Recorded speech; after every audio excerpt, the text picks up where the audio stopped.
Chers amis, l'Esprit Saint aurait-il perdu la tête? Ou même perdu l'esprit? C'est une question qu'on peut se poser en entendant le début de l'évangile de ce dimanche, le récit des tentations au désert. Vous avez entendu, l'évangile commençait par ces mots « Jésus fut conduit au désert par l'Esprit pour être tenté par le diable ». C'est tout à fait surprenant à première vue. L'Esprit conduit Jésus dans un lieu particulièrement hostile et il le fait pour que Jésus soit tenté par le diable. On a envie de dire à l'Esprit Saint, dis donc, il y aurait peut-être une meilleure activité à proposer à Jésus pour ses loisirs. Et quand la Bible nous choque, quand elle nous heurte, c'est toujours intéressant.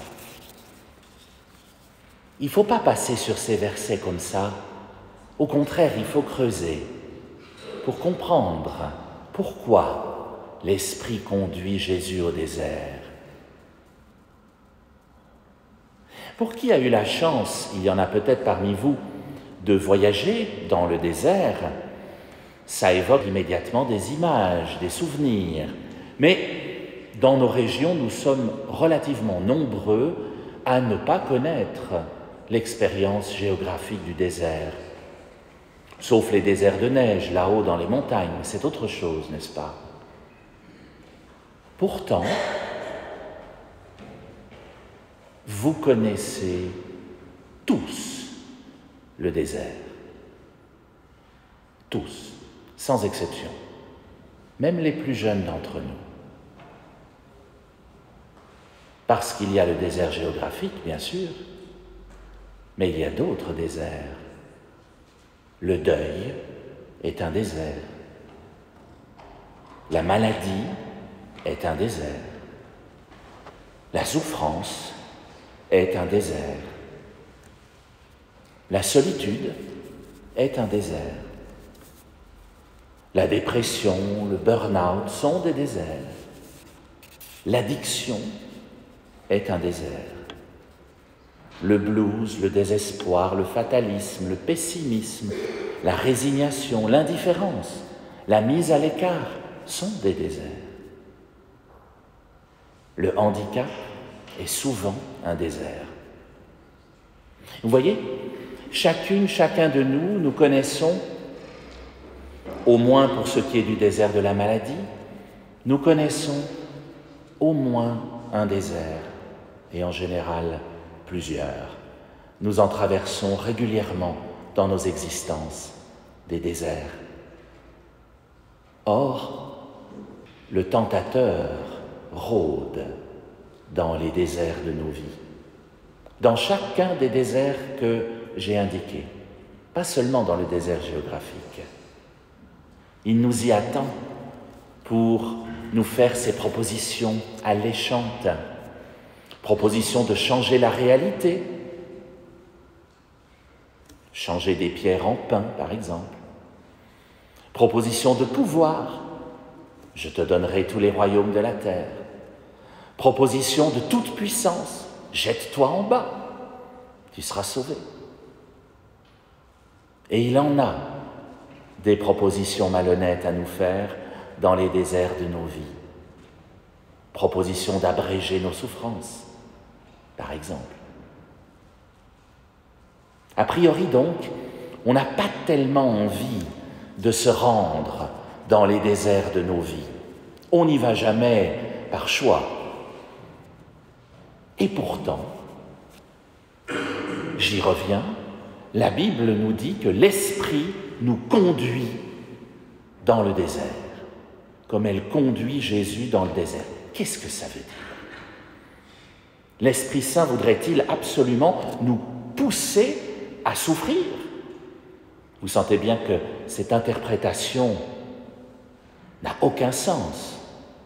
Souffrir pour mériter son ciel, c'est une hérésie qu'on a très souvent entendue dans les siècles passés, mais c'est une hérésie. Vous n'allez pas dire à quelqu'un qui est sur un lit d'hôpital « Tu souffres, c'est bien, tu mérites ton ciel ». Si vous ne prenez pas une baffe, vous avez de la chance. C'est qu'il qu'il a le bras cassé. Non. Dieu ne veut absolument pas la souffrance. Mais parfois, il la laisse survenir dans nos vies. Ce n'est pas la même chose. L'Esprit conduit Jésus au désert. Alors arrêtons-nous sur le verbe « conduire » pour mieux comprendre. Vous savez tous ce que c'est conduire une voiture. Il ne vous viendrait pas à l'esprit, une fois que vous êtes à 120 à l'heure sur l'autoroute, d'ouvrir la porte et de descendre. Ben non, le conducteur conduit jusqu'à destination si possible, hein. Il vaut mieux.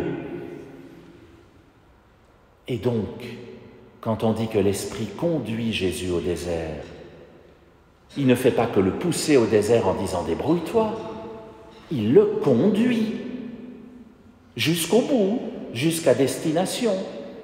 Et donc, quand l'Esprit Saint nous conduit dans les déserts de nos vies, ça veut dire qu'il est avec nous, jusqu'à destination. Il traverse le désert avec nous. Et ça, c'est une sacrée bonne nouvelle, quel que soit le désert que nous traversons. Or, l'Esprit Saint, c'est Dieu. Et avec Dieu, rien n'est inéluctable, nous le savons. On n'est pas obligé de faire les erreurs qu'on a toujours faites avec Dieu. On peut toujours se convertir. C'est le but du carême. Paul le disait très bien dans notre deuxième lecture. C'est pas parce que rien n'est allé correctement jadis que tout va mal aller à nouveau la prochaine fois. On a le droit de ne pas refaire les mêmes erreurs qu'ont faites nos ancêtres. C'est pas parce qu'Adam et Ève ont cédé une fois au tentateur, comme nous le racontait la première lecture, que nous sommes condamnés à lui céder éternellement. Il y a un nouvel Adam, Jésus, qui a tout pris sur lui, sur le bois de sa croix, pour que nous soyons libres de ce péché des origines. Avec Dieu, rien n'est inéluctable. Et l'Esprit que nous avons reçu à notre baptême nous accompagne dans chacun de nos déserts pour nous rappeler que nous pouvons nous en sortir, que nous ne sommes pas obligés de trébucher sur les pierres sur lesquelles on a déjà buté auparavant. Il n'a pas du tout perdu la tête. Il prend la tête de notre expédition, au contraire. C'est lui qui nous guide. Il sait très bien que les déserts sont des lieux de tentation, de mauvaises rencontres, mais il sait aussi que les déserts de nos vies sont des lieux d'apprentissage, de progression, des lieux qui, si on prend la peine de les traverser avec lui, nous rendent adultes, nous font mûrir. Ce qu'il y a de beau dans le désert, disait le petit prince, c'est qu'il cache un puits quelque part.